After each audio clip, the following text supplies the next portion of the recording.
So mga tol, bukas na po magaganap ang bakbakan sa pagitan ni Naoya Inoue versus Yejun Kim ng South Korea. Mag-uumpisa nga po yan ng alas 3 ng hapon at ipapalabas sa ESPN Network. Maya-maya nga lang mga tol, magaganap na po ang kanilang final weigh-in. Mukhang wala na nga pong problema si Inoue mga tol sa pagkuha ng timbang. Sa post po kasi niya sa kanyang X account, nag-post po si Inoue ng kondisyon at bato-batong katawan. Ready na siyang sumabak sa weigh-in. Samantala, sa interview po kay Yejun Kim sa press con nila kahapon ni Inoue, kumpiyansa po ang Koreano mga tol na kayang-kaya niya ma-upset si Inoue at hindi siya natatakot sa The Monster. Wika po kasi ni Yejun Kim mga tol, tao lang daw itong si Inoue na kaya ding talunin. Nagkakamali rin nga daw itong si Inoue mga tol, pero kapag nakaharap mo daw si Inoue mga tol, hindi daw pwedeng papasok ka lang sa ring para mag-survive sa laban. Kailangan daw maging kalkulado ang galawan mo at subukan mo din daw mag-risk at lumaban para manalo dito kay Inoue. Makikita nga daw yan ng mga tao mga tol kung paano siya lumaban para manalo. Gagawin daw niya lahat,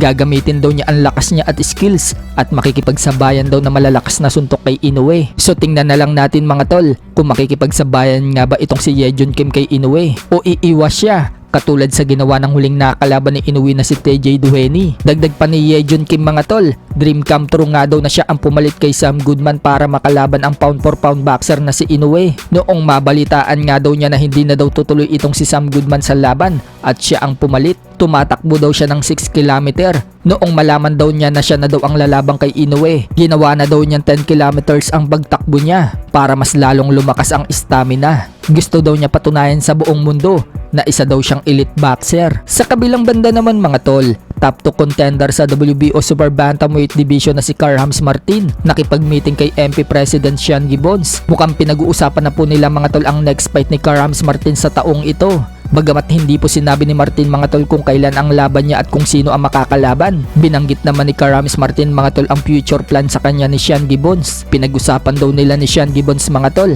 ang tungkol sa world title. Tinanong po siya ni Sean Gibbons mga tol kung handa na daw ba siyang labanan si Sam Goodman or Naoya Inoue. Sagot po dyan ni Carhams Martin mga tol, palag daw siya. Bakit daw hindi?